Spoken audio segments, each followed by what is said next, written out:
مساء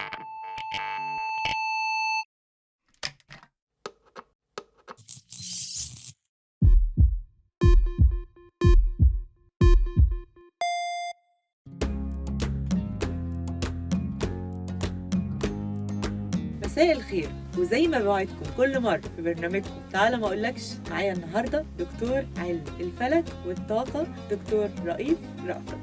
اهلا بيك يا دكتور، منورني في تعالى ما اقولكش معايا مسامير. تسلمي يا اخبار أستاذة. حضرتك والله ايه؟ الحمد لله بخير. واخبار ابراجنا ايه بقى في رمضان والعيد؟ الابراج طبعا حلوه جدا ان شاء الله، فتره رمضان فيها تفاؤل ان شاء الله، فيها خير. طيب احنا عايزين اول حاجة هندخل عليها برج الحمل. هو برج ناري وشوية بيقولوا عليه مغامر، تمام. ده حقيقي ان هو برج مغامر؟ طبعا الحمل يبدا من 21/3 ينتهي ب 20/4. هو طبعا برج زي ما اتفضلتي مغامر وجريء ومتهور وصريح جدا. صراحتهم موديان في داهية، في داهيه كتير وبيتعبوا كتير بصراحتهم. دايما بقول له للحمل هدي، اهدى شوية، اهدى، ما تستعجلش، ما تتهورش في اتخاذ القرارات. طبعا الفتره دي نحن بنقول برمضان عنده فتره رائعه جدا رمضان جدا. والعيد احنا هناخد الاثنين مع بعض. رمضان والعيد عنده نجاح ماليا في الدرجه التوب، في الفلوس توب.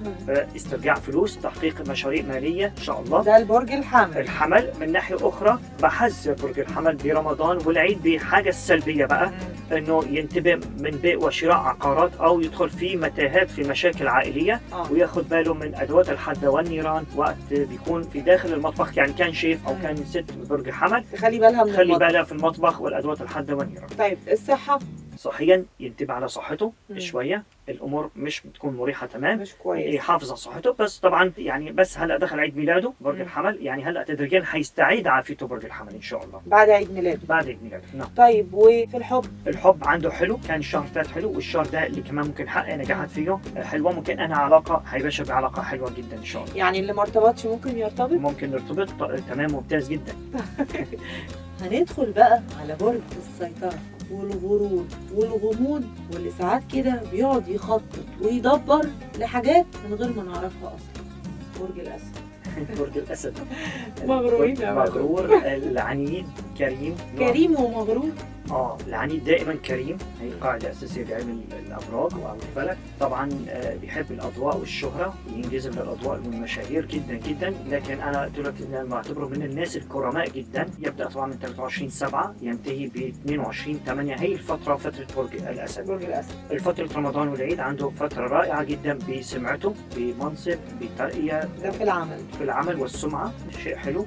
طبعا في الحب هيكون وسط، مش قوي كتير، في نورمال طبيعي. العمل شهرته كويسه في العمل، لكن صحيا ينتبه على صحته شويه. لكن ياخد باله من مؤامرات عليه. برج الاسد ممكن تباشر عليه مؤامرات من صحابه من ولا الصحاب، من شغله، من اي مكان حواليه، حسد عين، ناس بتحكي عليه. ياخد باله من المؤامرات وصحته طبعا كمان. هذا الكلام مستمر لغايه 20/5 لبرج الاسد، وان شاء الله يكون خير. بعد كده الدنيا هتتظبط وبتهدى ان شاء الله.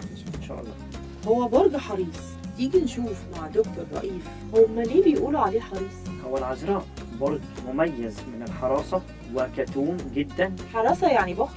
في عنده شوية بخل، لأن هو كوكبه كمان معترض، اللي بخليه يدرس خطواته قريب للجوزاء، اللي بخليه يدرس خطواته وشين برضه بيوشين نوعا ما. بس موسوس جدا بالنظافة، أو عنده وسواس زي وسواس القهري. أنا بعتبره برج العذراء، لكن مش متكاسل على عمله، منظم أموره، يحب التنظيم، يحب النظافة جدا جدا. يعني هل هينجح في عمله في الفترة دي؟ إن شاء الله. طبعا هو العذراء يبدأ من 23/8 ينتهي ب 22/9. هي فترة برج العذراء، لأن احنا بنقول هلا الفترة مميزة عنده في العمل، بس هيكون أكتر بشهر 4 هيقوى أكتر. يعني هلا حلوة، لكن شهر 4 طبعا بيكون ضمن رمضان، بداية رمضان والعيد هيكون مميز. وطبعا هلا عنده الحب ممتاز جدا جدا بالحب. من الناحية الأخرى في عنده هلا أوراق، في نجاح في الأوراق. إذا بيشتغل فيها في أوراق برمضان والعيد ممكن تنتهي لصرف الأوراق أو شيء بالقضاء والمحاكم، هيكون مميزة. أو سفريات أو عمرة أو عمرة أو حج، فترة مناسبة له بالسفر العمرة أو بالروحانيات باليوغا. ما شاء الله حلوة. طبعا العذراء كمان ياخدوا بالهم برمضان والعيد من أصدقاء، يعني من مشاكل الأصدقاء، من عندهم مشاكل مع أصحابهم. ياخدوا بالهم ما يدخلش في مواجهات مع أصدقاء، حتى ما يحصلش أي تاتش ومشاكل. صحيا كمان ياخدوا بالهم صحيا شوية الفترة دي.